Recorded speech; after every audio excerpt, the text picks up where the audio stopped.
and I find myself live streaming. Live streaming. You're live. Hello, Justine DeVoe and Tony's Coffee House. Good to see you guys. So this should be something interesting if you're paying attention. And I notice most people, they have their own idea of what things are taking place, and they don't want to hear new ideas that they didn't hear about before. And I'm on a different way of thinking there. I know it's a time of learning for me and for anyone who wants to learn. That's what I know. And I'm not the teacher. The teacher is, he works a different way than any other teacher. So he's going to teach us today something that maybe a lot of people have considered and a lot of people I know have not, or a lot of people refuse to, is maybe a better way to word it. So we're going to hear a sound, like a dinging sound, when a video's done. Why did I name this stream To the East? Well, if you've been following my channel at all, then you're aware of what I've been noticing, that in the scriptures, the prophets described these, and they described it visually, horns and pillars. That word ram that Daniel described seeing a ram, that word is also used as pillars. It's the same word, and it's used in 2 Kings, I think, and Ezekiel, talking about part of the structures of the temple. The construction of it. There's our video. The construction of it. So, I think that they're clearly describing what we today call rockets. But think about it. The prophets had no way to know what they were looking at. I mean, they didn't even have lights at this time. They didn't have electricity or anything like that. So to see a rocket doing something like that would be quite hard to explain, I think. But if you listen to what the prophets described, you'll get the same idea that I'm getting, because it's not my idea. There's only one thing that flies up to the stars from the ground. Okay? Has to be like the space shuttle or a rocket. It can't be an airplane because there's no air there to do anything with. Let me give you some examples. This is in the description too. The demon from Arabia, which I have little short videos that I'm going to play. For each one of these examples, I'm going to play part of a video, or we'll find part of a video where I kind of describe it, visually, the way that it could be seen today, what they were describing in the books they wrote. Men with wagons riding on the winds from the east to the west to the south. That's in Enoch 57. The curse that goes forth over the face of the whole earth, in Zechariah 5. Remember the flying roll that he saw? Yeah, that's the curse that goes over the face of the whole earth. Another one is the he-goat that came over, or I think I might have wrote that wrong in the description. I think it says over the face of the earth without touching the ground, something like that. He saw a he-goat flying. It wasn't touching the ground, but it was going over the face of the earth. He saw a he-goat flying, and the goat had a notable horn between his eyes. We'll look at that too. Another one is the one I talk about a lot, the beast that came up out of the earth and made fire come back down from heaven onto the earth in the sight of men in Revelation 13. And then one that's kind of newer to me is in 2nd Esdras 15. It talks about the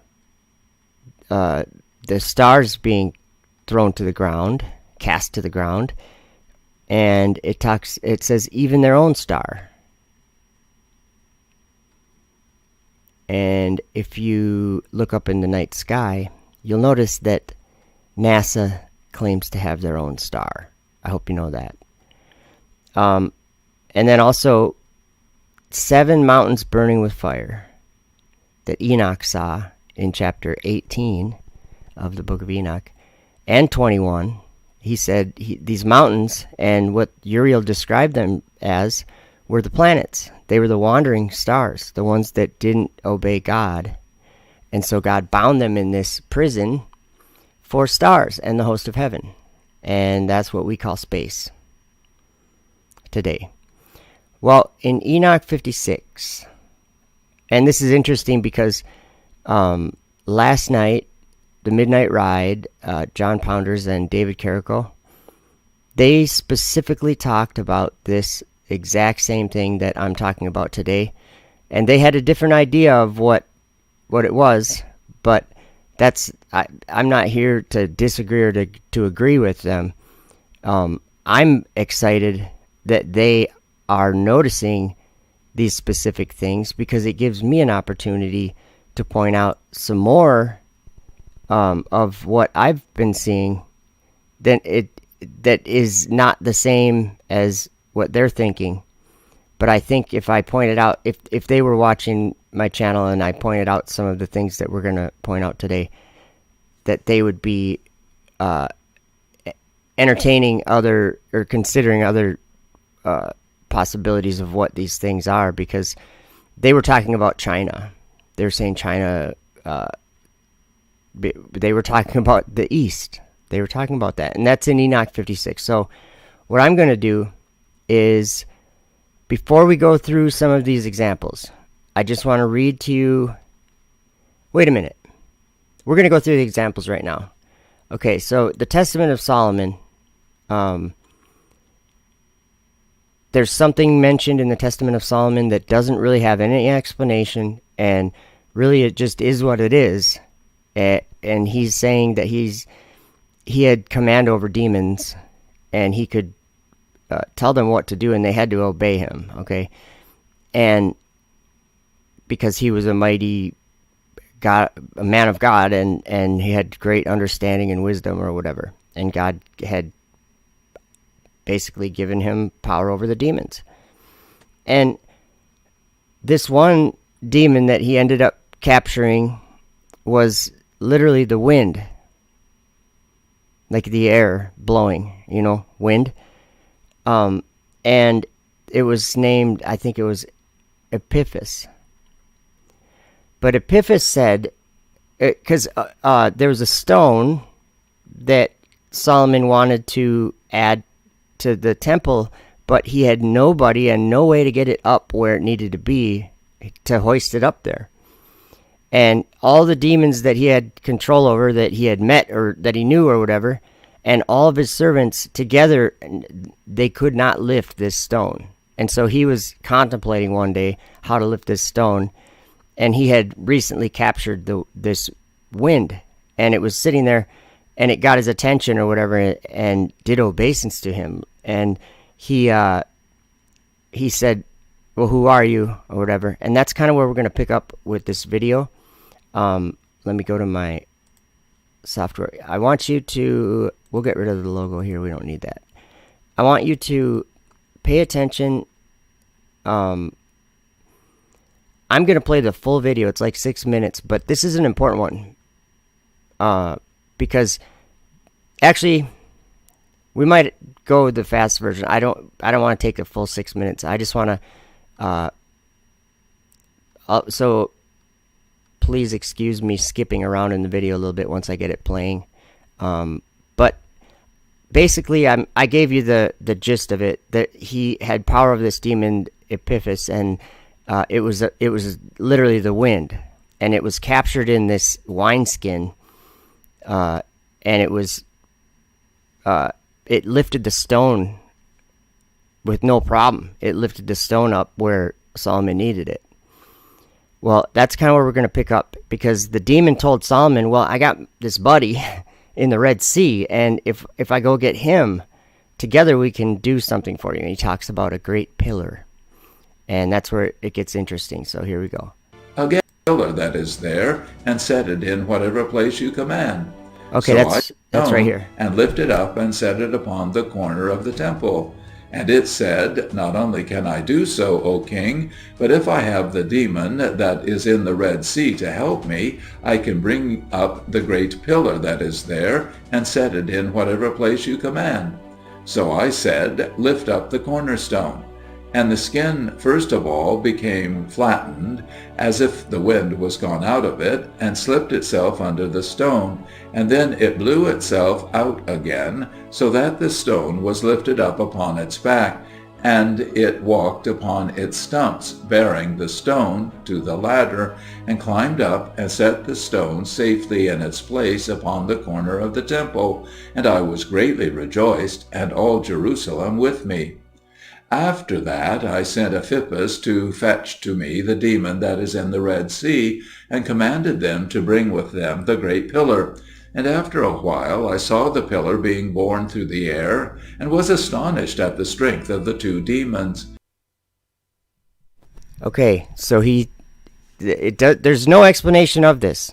They just told him that, the Epiphus told him that, hey, I can go get this other demon from the Red Sea, and we can bring you this great pillar and set it anywhere you want. And you have to keep in mind that Solomon was, one of the things he confessed to was during this life that he had lusted after the things, like the structures and the things in this world that mean nothing and that will all crumble. But he had great love for design. I don't know what the right word is. The beauty of physical things in this world. And one of the things he liked was great columns and big structural. That was part of Solomon. He liked construction a lot, and the beauty of architecture and things like that. So what this is these two demons, Epiphus was trying to deceive Solomon, because he wanted to go free this other demon that was in the Red Sea. And the demon that's in the Red Sea actually tells Solomon later on that it was bound in the Red Sea when Moses parted the Red Sea. He was part of that. And that's how he got trapped there, or bound there, or whatever. So Epiphus was trying to free him. And Solomon knew this, though, because he was very wise. So he said, yeah, go fetch that. I need that great pillar. Go get it. And go get your buddy demon. So what Solomon was doing was he was actually tricking, because the demon was trying to deceive Solomon. Hey, let me go get my buddy. Solomon said, yeah, you go get your buddy and bring me that pillar. But then Solomon realized the strength that these two demons had. And as they were bringing this great pillar to him in the air, listen to what happens. He binds them there. He says, you're not coming. Because he realized the strength that they had, and he said that it would destroy worlds. So I'm going to go back a little bit in the video and play the rest of it. So there's about 1.5 minutes left of this video. Pay close attention to something that I add to this in this video. Come with me. After that I sent Epiphus to fetch to me the demon that is in the Red Sea, and commanded them to bring with them the great pillar. And after a while I saw the pillar being borne through the air, and was astonished at the strength of the two demons. And when I considered with myself how mighty they were, and how they could shake the whole world in a moment of time, I feared to let them go.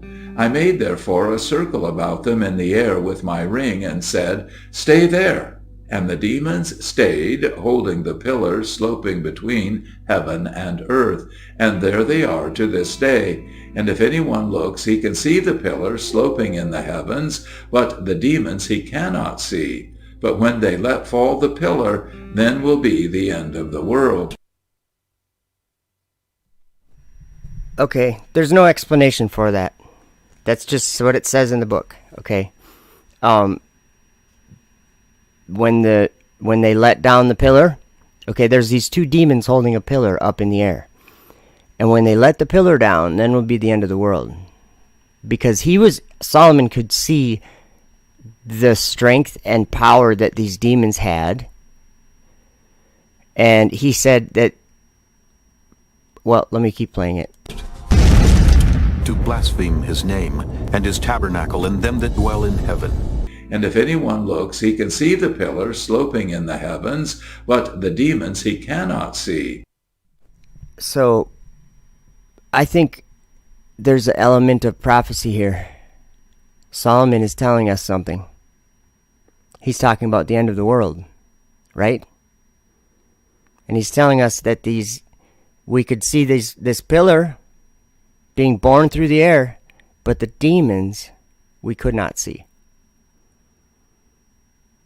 Okay, that's the demon of Arabia. That's the story for that part.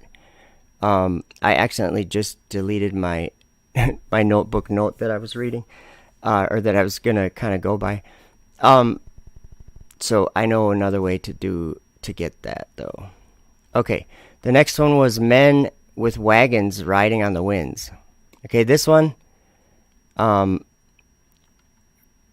have a video for it actually. I didn't think I had one, and then now I just realized, wait a minute, I do. And I know where it is. So bear with me for a second, and we will be it's called something about Enoch. Let's see here. Oh, I'm in the wrong folder. Sorry guys, I'm so disorganized when it comes to my computer. I'm horrible. And then when now I just forgot specifically which video I was looking for. Oh, I know what it was. Enoch rockets. That's what it's called. Okay. So Enoch 57 is in here somewhere. This is, I think, a pretty short video, so I might skip around. Sorry if I do.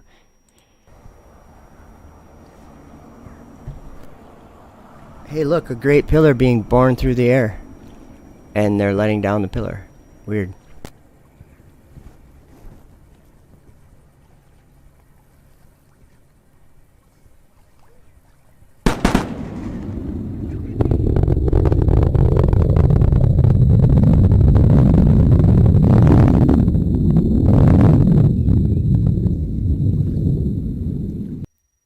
I saw the treasuries of all the winds. I saw how he had furnished with them the whole... Whoops, I don't know what's going on there. I have to skip a little bit forward, because I'm just looking to play Enoch 57. Okay, where's 57? Sorry, I'm just skipping through trying to find it. Enoch 60? Oh, maybe I didn't put 57 in this video. Well, I'll just read it to you really quick. The reason why this video, I have it, is because of all the sound, the loud noise that these rockets make. And so, let me play just maybe if I get lucky, maybe it's on here and I forgot to put it on the screen or something.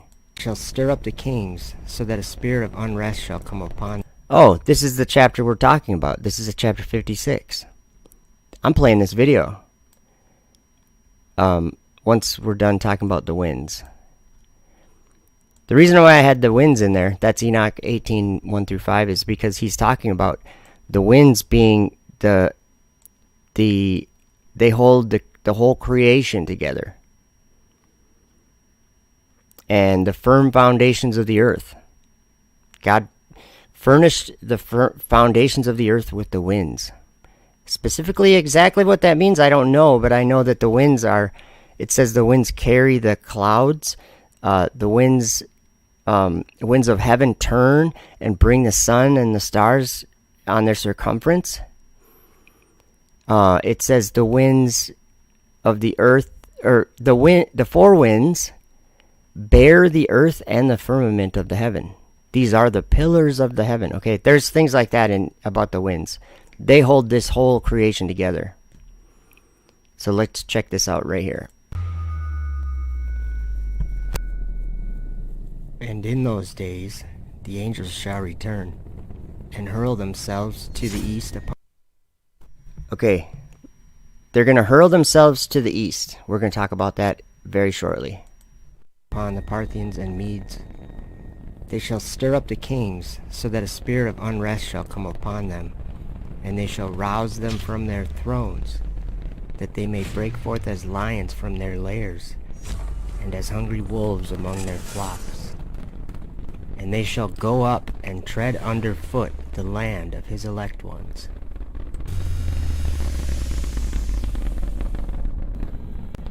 And it came to pass after this, that I saw another host of wagons, and men riding thereon. Okay, this is Enoch 57 right now.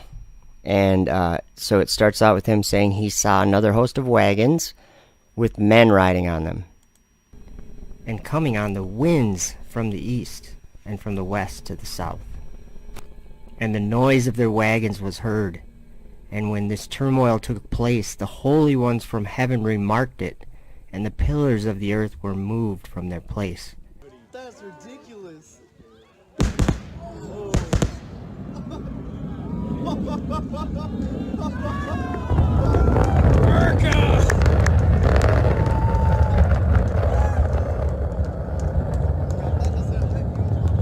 And the sound thereof was heard from one end of heaven to the other in one day.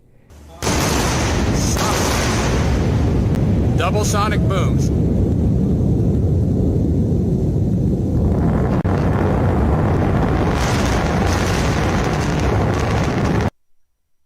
In the year 500, in the 7th month, on the...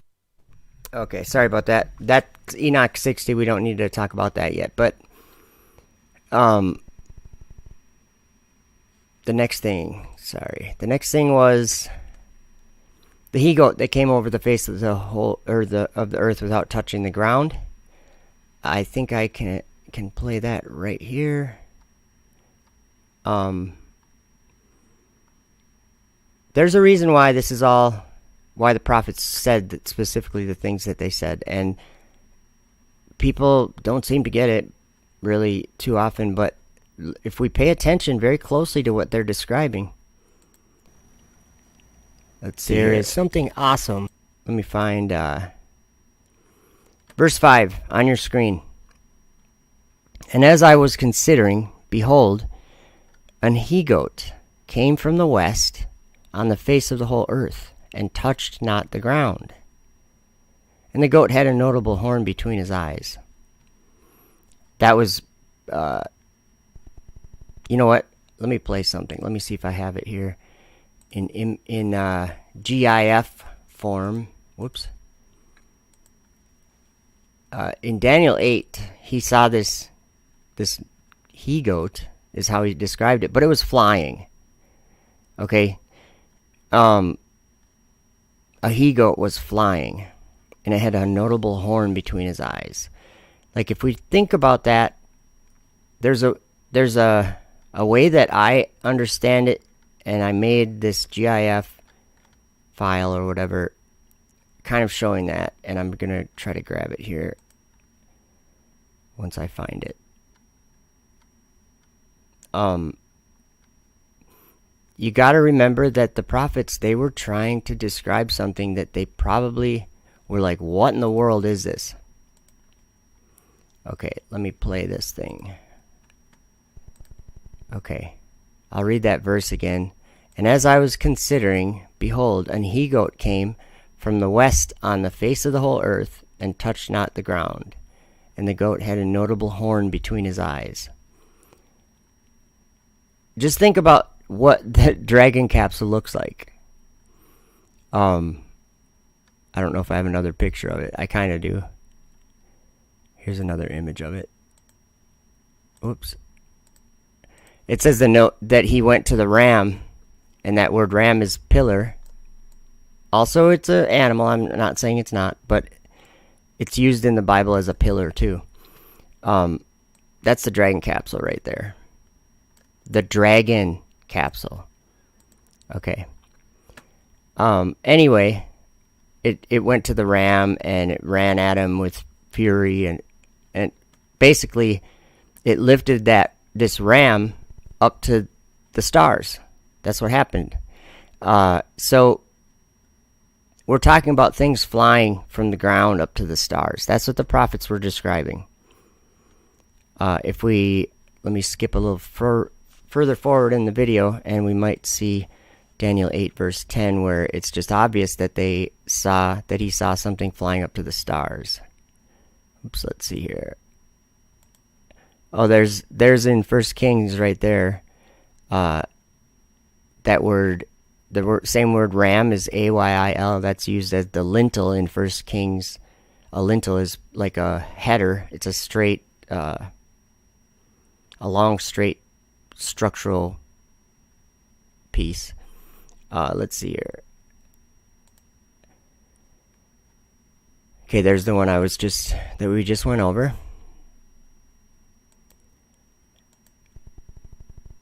Here's verse 10. And it waxed great, even to the host of heaven, and it cast down some of the host and of the stars to the ground, and stamped upon them. So this little horn made it all the way up to the stars. And I do have a video about that, and it might be in this next one that we're going to look at. The next one was the beast that came up out of the earth, and the one that made fire come back down from heaven in Revelation 13. Tell me if this video, once I find it, might be possibly what that's talking about.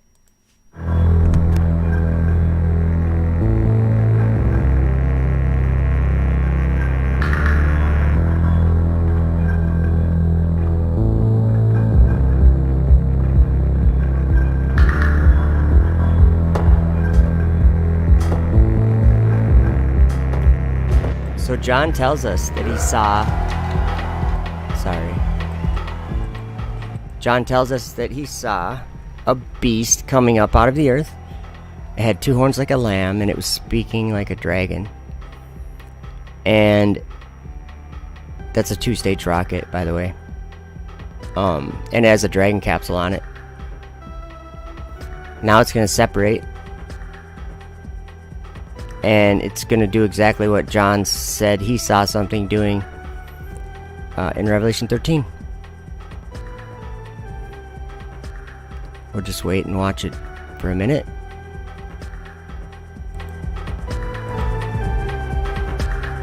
Right here. Whoops.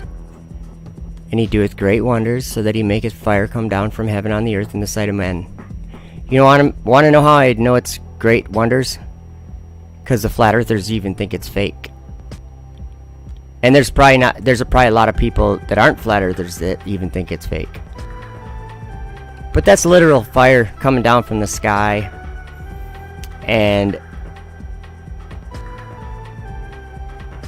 John could have easily been seeing this.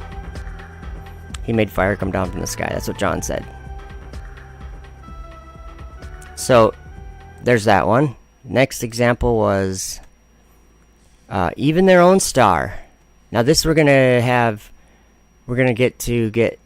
some Now You See TV help us out on this one. This one is great. This one's kind of new to me. 2nd Esdras, chapter 15. Let's take a look. Now, we're not necessarily talking about rockets right here in this video, their own star. Now we're going to be talking about the space station. Because if you go outside at night, not every single night, but at a specific time, like 20 days out of 30, over your house, there's a star that flies over. And it's NASA's space station. Now just think about that when we're listening to John and David talk about this star. Sorry, I'm working on it. Where is that? Is it way down here? Sorry, guys. I wish I had a different way to set this up. Hey, my cat's here. Hey, buddy. Oh, no, don't go over there. She always likes to, go wherever my attention is, like my computer. Hey, Bobby. There we go. Sorry, guys. Okay, this one is... Yeah, you know what I need to do? I need to move this. I can't see my whole program. Sorry. I'm making some adjustments here. Okay, where is it? So this video is on my channel and it's called Even Their Own Star. So you probably could have already watched it in the time it takes me to find it. Oh, here it is. Sorry, guys. Okay, check this out.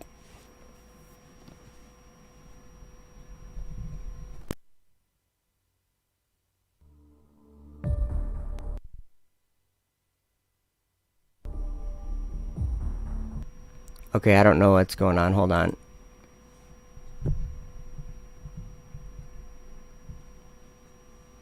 Sorry, guys.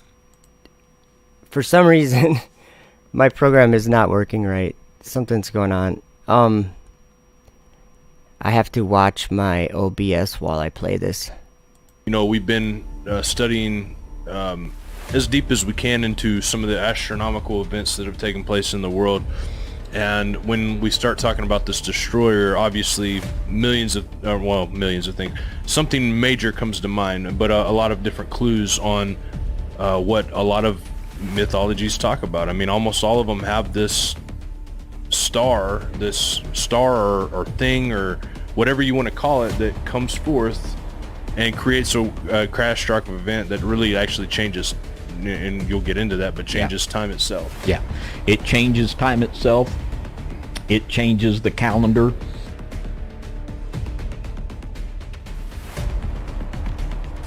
This star. This is the only place that humans have outside of planet Earth where humans can live. And if you like, down there on Earth, you can actually see it with your naked eye. You just go to the ISS website and it tells you when to see us. You can look up in the sky and you will see this bright little star moving over the sky. This star. Now, when this war begins, also the war in the heavenlies will take place.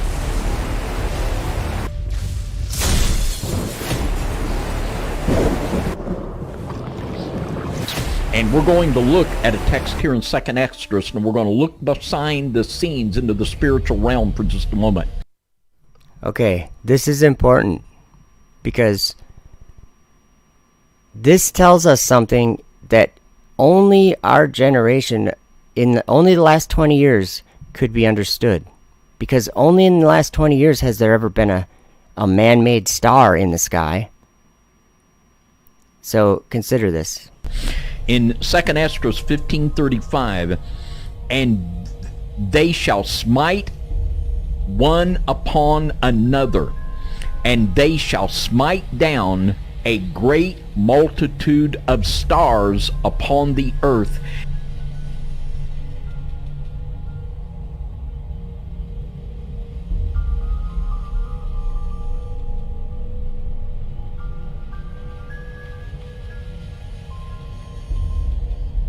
And even their own star.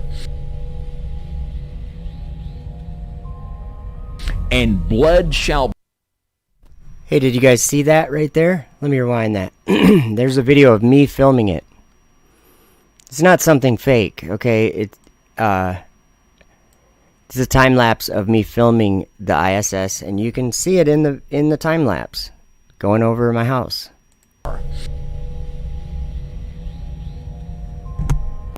And blood shall be from the sword unto the belly, and even their own star. And I don't know how much clearer that can be. Their own star. Okay, so there's that example. And 7 mountains burning with fire. The 8th is the beast in Revelation 17 and Enoch 18. If you tie those 2 chapters together, you'll understand that John and Enoch went to the same wilderness, the same horrible place. And it was where the planets were. Now, a lot of people are confused and are not able to entertain the book of Enoch. And they would never be able to understand this part of it then. And they're probably going to think that for some reason, since there's 7 hills in Rome, or there's 7 hills in my backyard, or even there's 7 hills in my, well, no, there's 5 hills in my family, my immediate family, because my name's Joe Hill. Get it? Haha. Okay, 7 hills in Rome. That's the dumbest thing I've ever heard of. That's not. Those aren't mountains burning with fire. The 7 mountains burning with fire are the planets. Refer to Enoch chapter 18 and 21. And refer to Jude, verse 13. The wandering stars reserved in the blackness of darkness. Where's that? Blackness of darkness. 2 Peter 2 verse 4, which I just had open. What we're going to learn today is something that people don't like to hear, or don't like to consider, that, oh, no way, that couldn't be. But hell, or Tartarus, is not only in the heart of the earth, or wherever it's mentioned a lot of different places. It's mentioned in Isaiah 14. It says, hell from beneath is moved for thee, to meet thee at thy coming. It stirreth up the dead for thee. Okay. The hell is a place of darkness. It's darkness. And it's an abyss. You could throw something there and it would never hit the ground. Well, guess what? In order to do that, you'd need the key to the bottomless pit. Well, I'll tell you what. Elon Musk has that key. Okay? He's been given that key. Space is not what they think it is. Space, even though they describe it as a bottomless pit, NASA and SpaceX and everybody that is into that stuff, they describe it as a bottomless pit. They say on the space station they're in a state of free fall continuously, perpetually. That's the definition of a bottomless place, where you can fall forever and never get to the bottom. That's what they're experiencing. They've been given a key to a specific place of torment. And we're going to learn that in Enoch 56 today, because we're going to look at that. So that was like a super long intro into why some of these things are very clear if you were paying attention to what these prophets were talking about, what they were describing, seeing. When people bring up the Vatican or the Pope or the papacy or whatever having something to do with the beast, They're not reading the Bible. They're making up their own story. And I'm sorry if you disagree with that, but just to be clear, the Pope never made fire come down from heaven on the earth. Okay? The Pope never did deceive the world by making fire come down from the sky. Who's making fire come down from the sky? It's not the Pope. It's not the Vatican. It's not Rome. It's SpaceX. We have to be careful that we aren't decided on what the Lord is teaching. Because like I said in a video yesterday, he's uttering his voice. And there's a lot of people saying that they're hearing his voice, but they're not listening to what he's saying. And I truly think that they are hearing his voice. But that's another subject. Let me just play a little bit more of this video. And even their own star. This bright little star moving over the sky. And even their own star.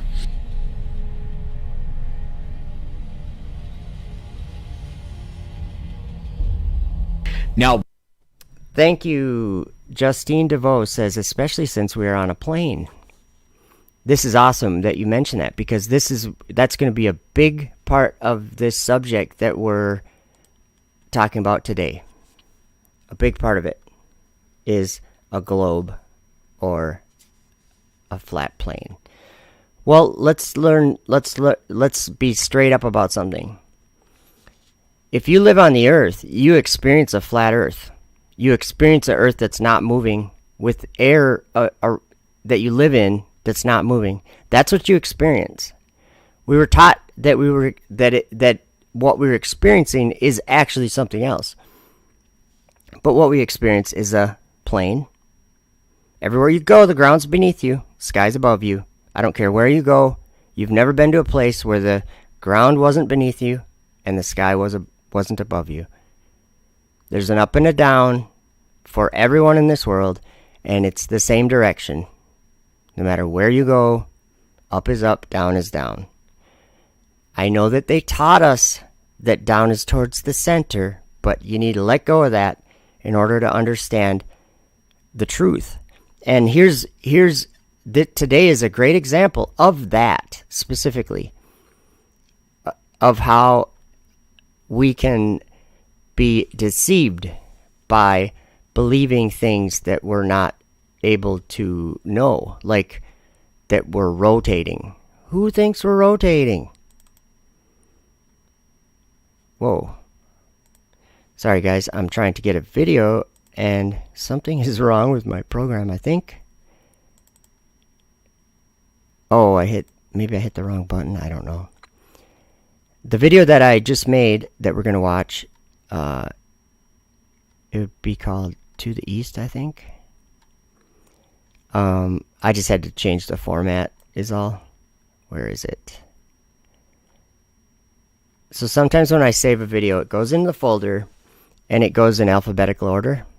And then the next time I open the folder, it won't be listed in alphabetical order. And it's not that I changed anything.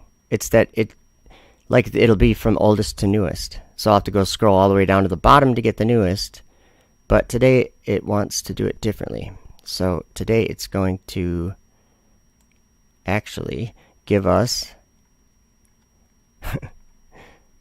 not alphabetical order. Where is this? I'm so sorry, guys. Here we are. I finally found it. Okay. This is a guy that I don't know his name, but he's NASA Space Flight is a YouTube channel, and I know he's part of that channel. But he's looking at, there's a program called Kerbal Space Program, and there's a lot of a ton of information you can learn. Not that it's worth learning because it's all a lie. But you can learn about orbits, and you can learn about like trajectories and what it takes to make a rocket fly. It's like a pretty like complex program, and these guys, they make videos about it. Well, let's listen to what he says. Actually, let's read the scripture first. Let me read this. Okay. This is Enoch chapter 56, starting in verse 5. It says, "And in those days..." Did I tell you that it was Enoch? Yeah, okay, I'm sorry. Enoch chapter 56, verse 5. "And in those days the angels shall return and hurl themselves to the east upon the Parthians and Medes. They shall stir up the kings, so that a spirit of unrest shall come upon them." Okay, it says and hurl themselves to the east. Okay, and we'll come back to this scripture, but just keep that in mind. They're going to come and hurl themselves to the east. Another thing that we can do, check this out. If you click on that and you see the surface versus the orbit, when I get that to say orbit, it says that I'm going 175 meters per second. But Das, you're not moving. You're like sitting still right now, right? Actually, if you zoom out far enough, you look at the planet and you know that the planet, right, rotates like this.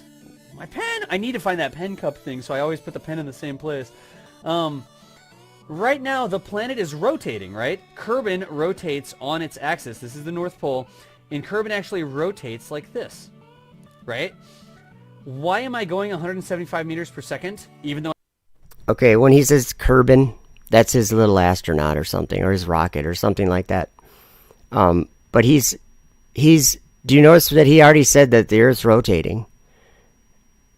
Well, maybe in the program it's rotating, but not in real life. So keep that in mind.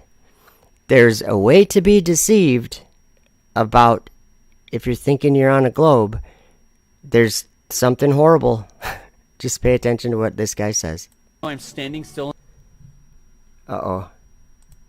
What happened? I just lost my... Did I just lose the program? That would be no good. Okay, I think I got it back. This is the North Pole, and Kerbin actually rotates like this, right? Why am I going 175 meters per second, even though I'm standing still?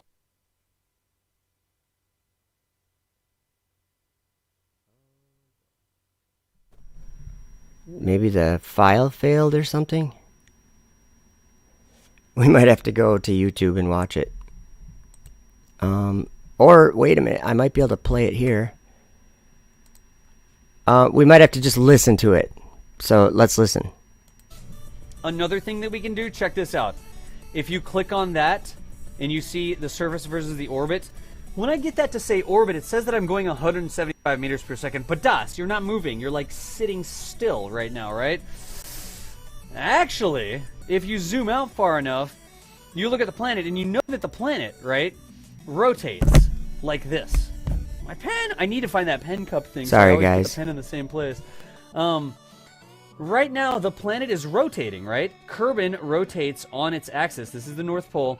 And Kerbin actually rotates like this, right? Why? Okay, sorry, you guys have to see what he's drawing. So, give me a moment.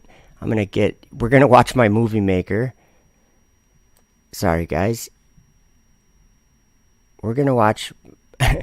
It's not gonna be quite the same, but you guys will catch the am I going 175 meters per second, even though I'm standing still? Oh, it doesn't work on there either? Okay, hold on.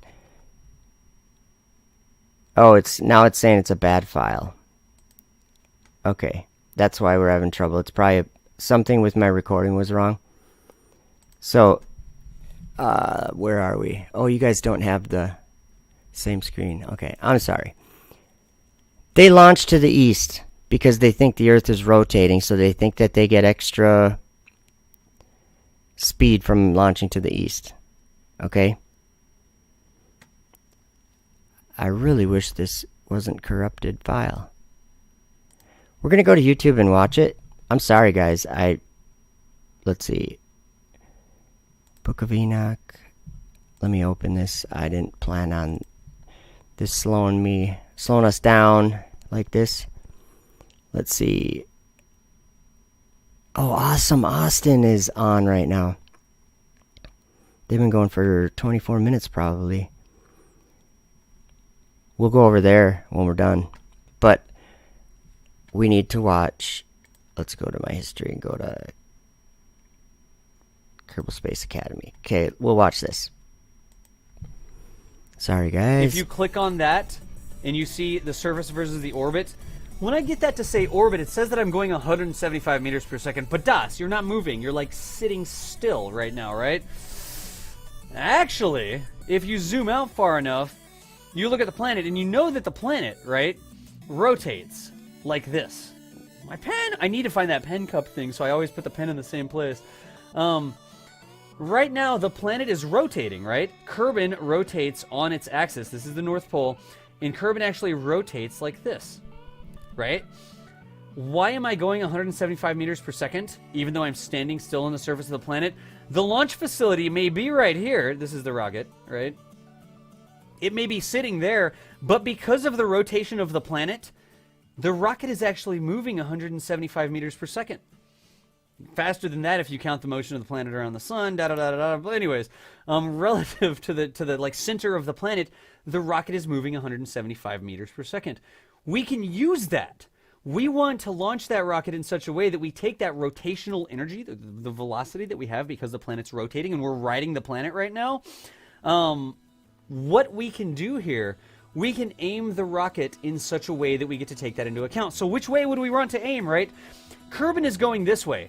And if we want to take off to take that into account, we want to make sure that we launched along the rotation of Kerbin's orbit. Sorry, Kerbin's rotation. If we look at this from the top down, and we kind of move this around like that, right? And we look at our launch facility. Where is it at? Here's our launch facility right here. And we have, let's do this again. I'm going to draw a globe.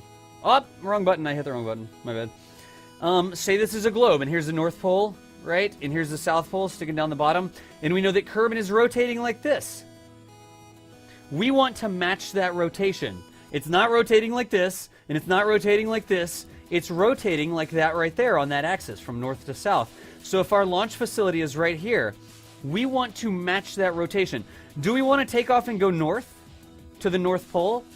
No, we don't want to take off and go north. That would take us up towards one of the axes. Do we want to take off and go south to the South Pole? No, we don't want to do that either. What we want to do, knowing that the planet down here on its equator, is rotating like this, we want to take off in that same direction. And when we launch, we want to take that rocket off and go to the east, because that allows us to add that 175 meters per second of velocity that we get because the planet's rotating right now, and we get to add that to our orbital trajectory so that we can go faster. It's almost like free speed, right? Why? Do you guys get the point there? We launch rockets to the east because the Earth is a sphere that's turning. Do you want to be deceived on every level? Do you think let me remember the previous 45 minutes that we've been on this live stream, that we've been talking about something very specific. Flying things that go from the ground up to the stars. So, you don't live on a globe. I like what Justine pointed out. It's a plane. So you launch to the east, you're just launching to the east. You know what? It's not the ground that's rotating.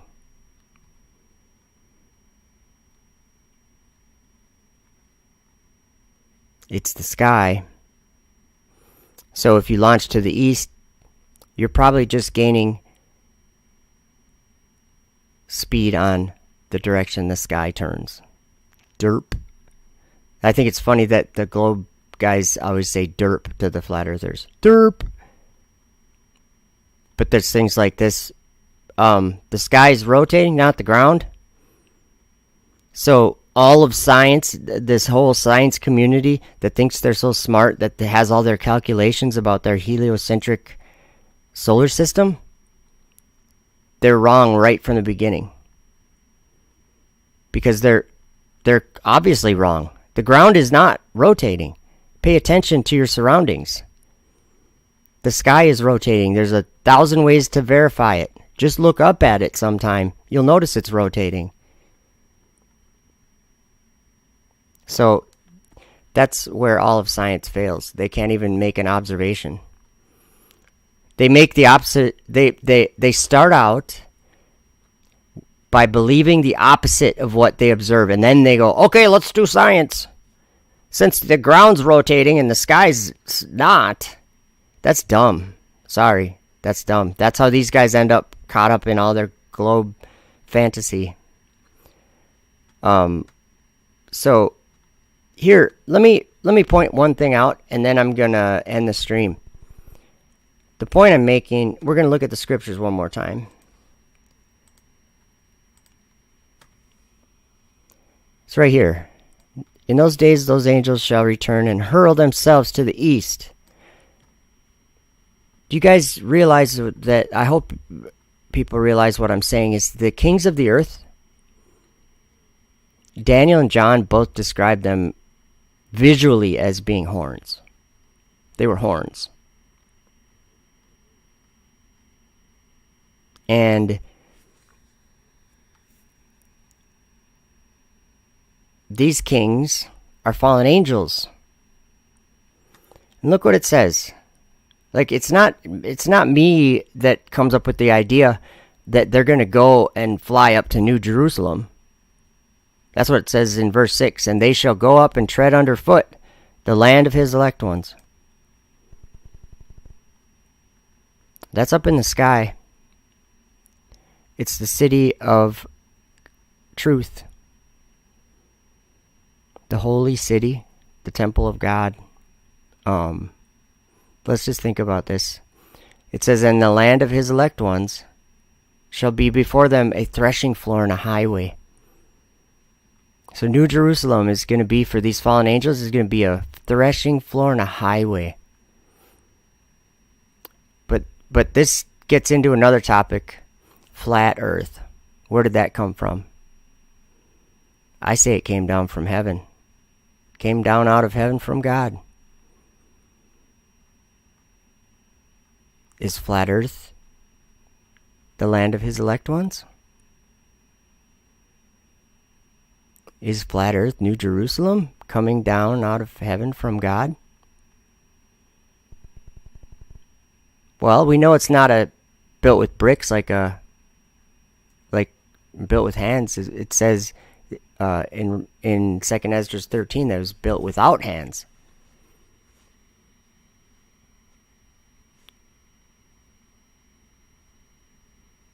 That's a serious thing, actually. Look what it says. But the city of my righteous, that would be the holy city, New Jerusalem. The city of my righteous shall be a hindrance to their horses. Do you think flat earth is a hindrance to all these rocket launches and the space exploration at all? Do you? Let me show you one other place where it's a hindrance to their horses. Jeremiah 51. I'm telling you. Let's look at this. Right away in the beginning, God said, he's going to send Babylon fanners that shall fan her and shall empty her land. For in the day of trouble they shall be against her round about. Remember that Babylon is like a city, that great city that reigns over the kings of the earth. Look what it says here. Against him that bendeth, let the archer bend his bow. And against him that lifteth himself up in his brigandine. And spare ye not her young men, destroy ye utterly all her host. So, are there men lifting themselves up in metal suits of armor? probably very similar to the wagons that Enoch saw with men riding on them coming on the winds. The ones that were so loud that they moved the pillars of the earth out of their place. So basically, there's many examples of these things going up to the sky.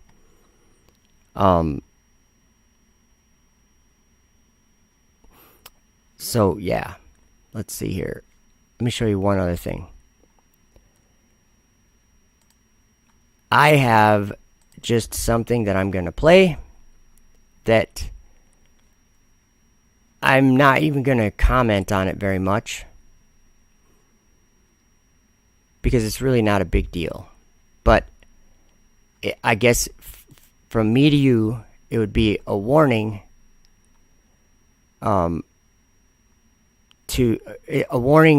like to anyone that's not paying attention, to people that don't see these things flying up to God's throne, or don't consider it to be anything. Or if you're a flat earther or a biblical cosmology person that says, oh, rockets are fake balloons.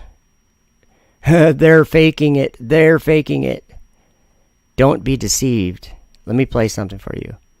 And then I'm going to end the stream. And thank you all for listening. And I just want to point out another thing about their launching to the east.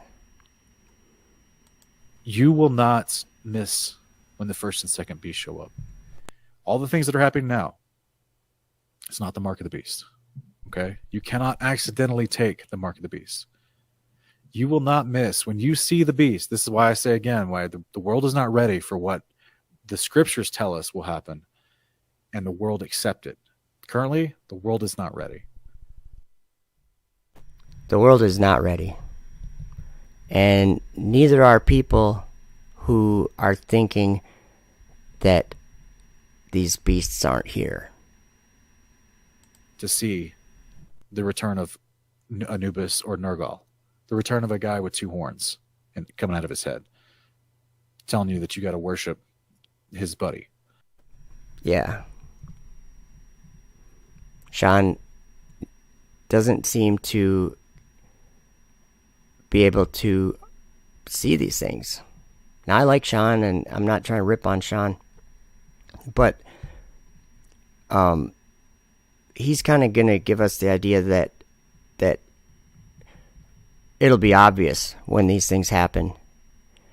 And while he's saying that, he's not seeing these things happening. The world is not ready for that right now. I know there's a lot of apostasy in this world. I know there is, but there's still a large amount of people that, I mean, all of Islam would not follow after that. And most of Islam already follows after it. Unless they're a flat earther. Then they probably don't. And a large majority of Christians would not fall for that. They would clearly know this is false idolatrous worship. I think there's still a lot of decades left before we get to the point where the world is ready for what Revelation tells us. So when there's fire coming down from heaven, like there is now, that's mentioned in Revelation. All the things mentioned in Revelation are happening right now. So I don't know why Sean says this. So I don't know if that brings encouragement to you or not. I just want you to remember, guys, that the second beast is this guy named Hades. Whoa. I'm sure there's a reason why Sean says it's the Hades or whatever. But he's got some picture of a dude with a axe. Well, the second beast in Revelation does a very specific thing. He goes up out of the earth speaking like a dragon, and he comes back down making fire come down from the sky and uses that to deceive the world. That's in Revelation 13. He is this guy that's also referred to as Nergal. He is the right-hand man, if you will, to the first beast, which we've identified as Nimrod and Apollyon. The first beast comes up from the sea, and the dragon gives him his power. Okay. And the Father has an answer for these two dudes, right? The holy bros versus the unholy bros. Let me play something here. See, there's something happening that, and again, I'm not trying to rip on Sean, but this is something I can't explain. There's this failure to recognize a miracle that was performed worldwide.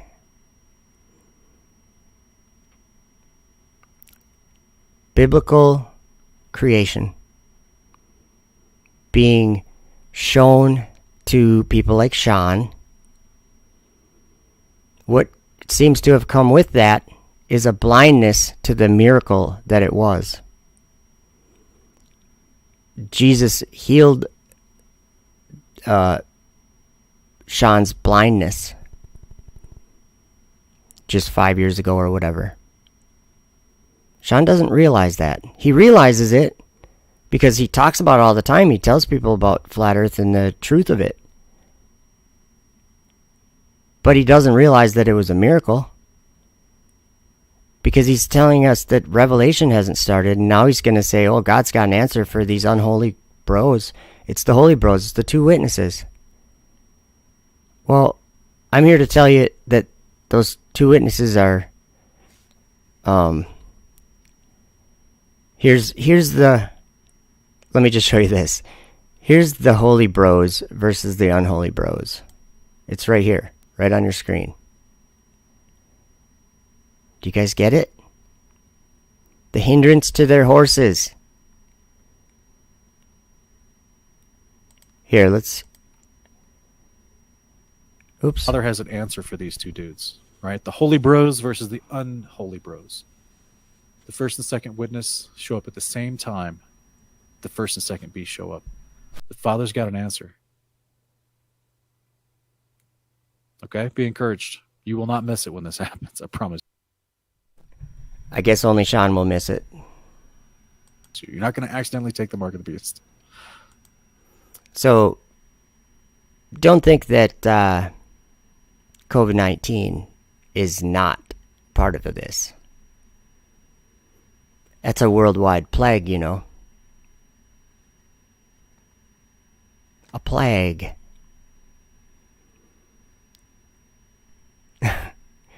I think it's, yeah. They're hurling themselves to the east. Okay. Let me play, just to end on a fun note. Even the people that go there, to that place. Oh, let me show you one more thing. One more thing quick is this. Space is the bottomless pit, guys. Space is hell. It is Tartarus. It's where the fallen angels are bound, or were bound. But NASA and SpaceX, they have this key to get into that place. Well, guess what? Verse 8 in Enoch 56. And in those days, Sheol shall open its jaws, and they shall be swallowed up therein, and their destruction shall be at an end. Sheol shall devour the sinners in the presence of the elect. So the elect get to watch that. They get to see Sheol opening its jaws. Guess what?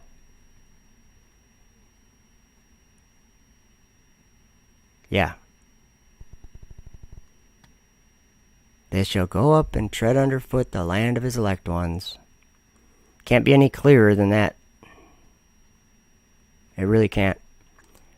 But the people that go there, they don't even believe it's real. Like they get back and they're like, where have I been? What was, did I have a dream?